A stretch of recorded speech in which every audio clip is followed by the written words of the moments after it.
Guys, yung ating bagong dating na router from Rurgig. Ayan, EW1200. Kapatid yan itong EW1200 G Pro. Unbox na natin to. Buksan natin.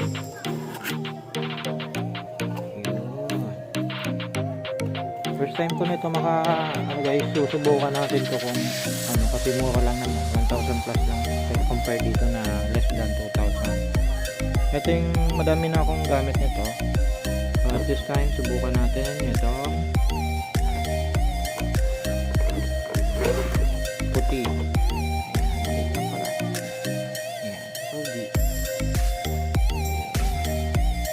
Okay, included dun sa box. Tingnan natin yung router, may kasama na siyang cable, gigabit naman yan. Manual, ito yung mga manual niya.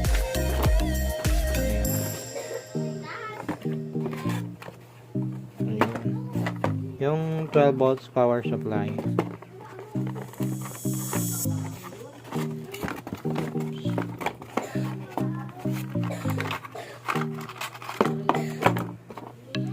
Power supply niya.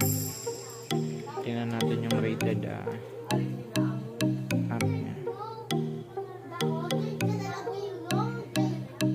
Ayan. 12 volts 1 ampere. Meron siyang 12 watts. Ayun. Yun. Kita ba?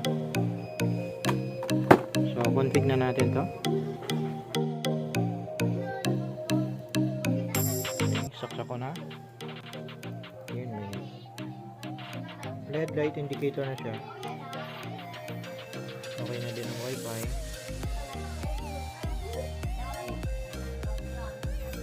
Yun,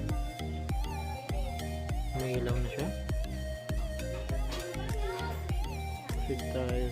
Connect tayo sa wifi niya. Okay. 192.168.110.1.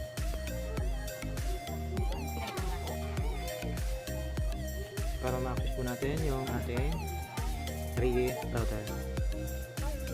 Check natin. Wait time is 3 AM. Configure. Mesh networking. Subukan muna natin yung mesh since hindi tayo connected sa LAN cable.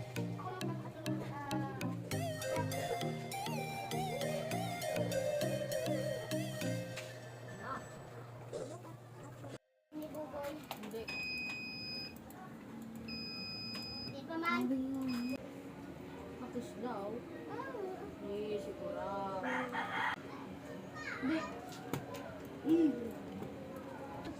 Hindi itong kanya.